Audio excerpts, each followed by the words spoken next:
말씀 씨앗을 심어요. 사랑하는 친구들, 말씀 씨앗 시간이에요. 오늘 말씀은 누가복음 12장 말씀이에요. 다 함께 말씀 씨앗 심을게요. 누가복음 12장.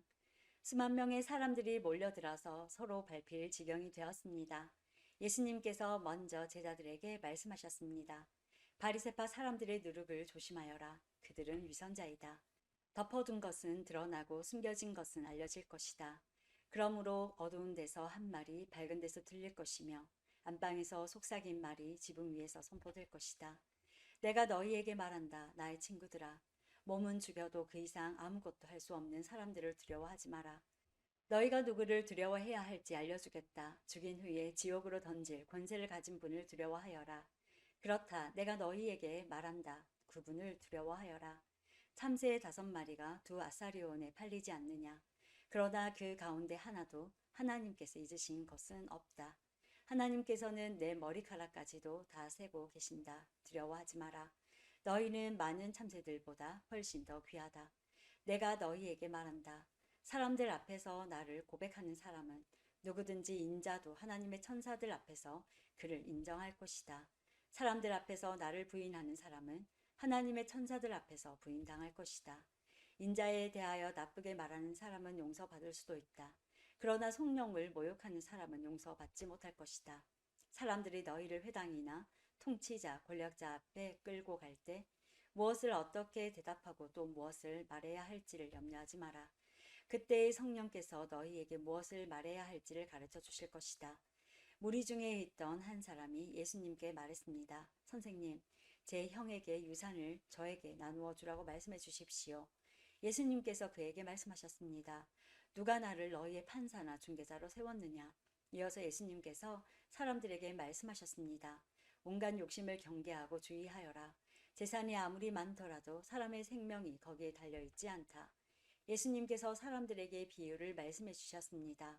어떤 부자의 밭에서 수확이 많이 나왔다. 그 부자는 속으로 생각했다. 내 곡식을 저장해 둘 곳이 없으니 어떻게 할까? 그는 말했다. 이렇게 해야겠다. 내 곡간을 헐고 더 큰 곡간을 세워 거기에 내 모든 곡식과 물건을 저장하겠다.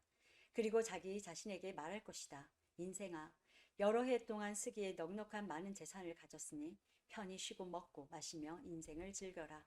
그러나 하나님께서 그 사람에게 말했다. 어리석은 사람아, 오늘 밤 내 영혼을 가져갈 것이다. 그러면 내가 준비한 것을 누가 가져가겠느냐? 이런 사람은 자신을 위해 재물을 쌓고 하나님께 대하여 부여하지 못한 사람이다. 예수님께서 제자들에게 말씀하셨습니다.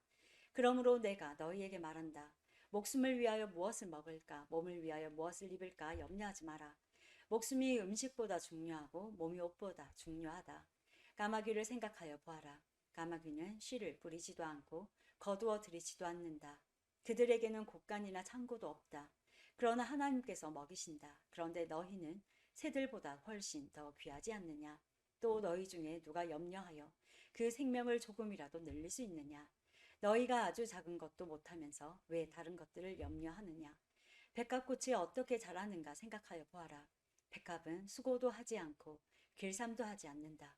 그러나 내가 너희에게 말한다. 솔로몬이 온갖 영화를 누렸어도 이 꽃만큼 아름다운 옷을 입어보지 못하였다. 하나님께서 오늘 들판에 있다가 내일 아궁이에 던져질 풀도 이렇게 입혀주시는데 하물며 너희야 더 잘 입혀주시지 않겠느냐. 믿음이 적은 사람들아. 그러므로 먹을 것과 마실 것을 구하지 말고 염려하지 마라. 이런 것들은 모두 세상 사람들이 구하는 것이다. 너희 아버지께서 너희에게 이런 것들이 필요하다는 것을 알고 계신다. 너희는 하나님 나라를 구하여라. 그러면 이 모든 것을 너희에게 더하여 주실 것이다. 두려워하지 마라. 어린 양들아. 너희 아버지께서는 하나님 나라를 너희에게 주시기를 기뻐하신다. 너희 소유를 팔아 자선을 베풀어라. 그리고 너희를 위하여 낡지 않는 지갑을 만들고 하늘에 없어지지 않을 재물을 쌓아라. 거기는 도둑이 접근할 수 없고 좀도 먹는 일이 없다. 너희의 재물이 있는 곳에 너희의 마음도 있다. 허리에 띠를 메고 등불을 밝혀라. 주인이 결혼 잔치에서 돌아와서 문을 두드릴 때 곧 열어주려고 기다리는 사람과 같이 되어라. 주인이 와서 볼 때 깨어있는 종은 복이 있다. 내가 진정으로 너희에게 말한다. 주인이 스스로 허리를 동이고 종들을 식사 자리에 앉힌 다음 곁에 와서 종들을 섬길 것이다. 주인이 밤중이나 새벽에 오더라도 깨어있는 종들이 있다면 그 종들에게 복이 있을 것이다. 이것을 기억하여라. 만일 집주인이 도둑이 드는 시간을 안다면 집에 도둑이 들지 못하도록 할 것이다. 너희도 준비하여라. 인자는 너희가 생각지도 않은 때에 올 것이다. 베드로가 말했습니다. 주님, 이 비유는 우리를 위해 말씀하신 것입니까? 모든 사람에게 하신 것입니까?